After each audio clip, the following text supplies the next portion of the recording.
This is the couch stretch. The main area that we are trying to stretch right here is the hip flexors, but we are also using this posture to connect this body part to the rest of our muscular chain. So that means while I'm in this shape, I'm focusing on the relationship of all my fascia from my knee all the way up through my chest and shoulders. Now, there are a lot of variations for this pose, but I always just start with a slight stomach vacuum and gaining tension throughout my whole entire body while trying to maintain the most upright posture possible. If you don't want to just drive your knee into the ground, you can add a pillow.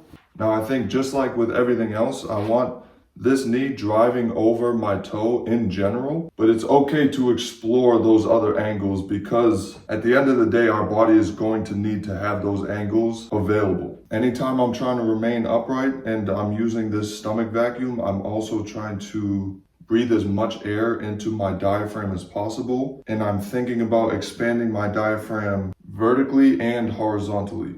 And from here, if you want to intensify that, you can grab the back of your head, obviously not yanking it down, but now this fascial chain is from my knee to my elbow. You can do the same thing, reaching straight up.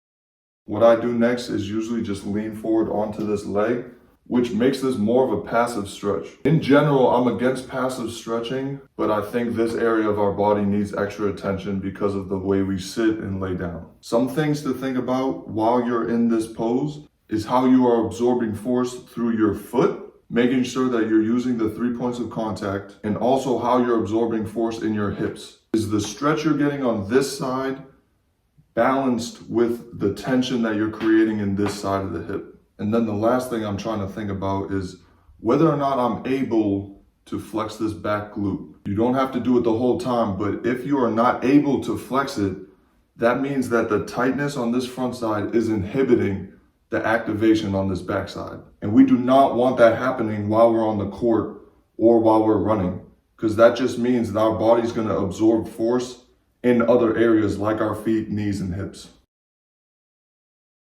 The next thing that I like to do is reach my right hand straight up and then try to reach my left hand back to this right heel. This might be an intense shape, especially for the beginners. So just remember, as soon as you reach the edge of that cliff, make sure you always return to your breathing, because the smoother you can make your breathing, the easier your body will accept that shape or movement. Think of your breath as unlimited power that can always bring you balance whenever you start feeling overwhelmed by a stretch, by a movement, by an exercise, or whatever. The next thing that I like to do is clasp my hands around my head. And now we're adding a little bit of strength and core integration into this stretch. I'm going to change sides because I've been in this pose for about 5 minutes now. And you can do the same. Right now, I'm trying to make a figure 8 movement with my elbows. And what I'm thinking about is what core muscles I'm using and how they connect with that hip flexor. Because once we get this loosened up, we want to reintegrate it with the rest of our muscular chain. So what I'm trying to do here is get a little bit of the stomach vacuum in here. And in each breath, I'm trying to make my core as powerful as possible. And although I'm using these muscles, I'm trying to make my breath smooth and controlled.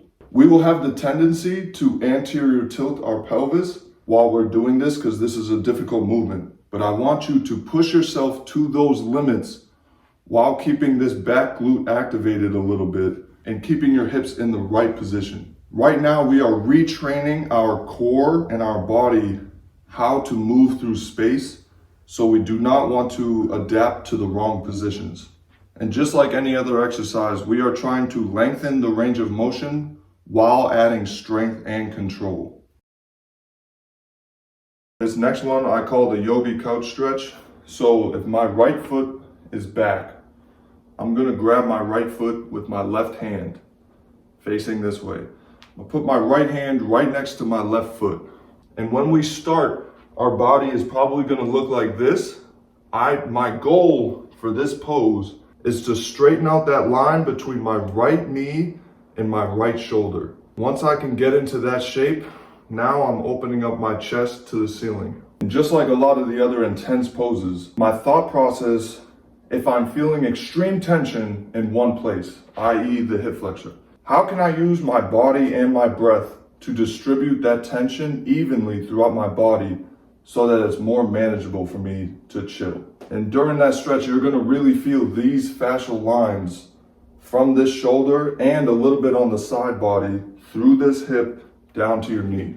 If we open up all of these things that are usually closed off, it's going to bring really good balance to our bodies.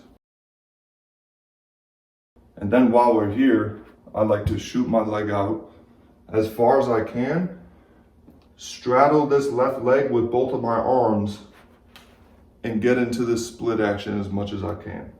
Again, I'm trying to think about the relationship I have with my hips in terms of the stretch that I feel in my left hip versus my right. Is it more intense on one side or the other? And how do I use my breath and my body to find balance, especially when things are intense? I like to do this leaning forward at first and then eventually use more strength and activation to bring myself more upright, which is going to be difficult.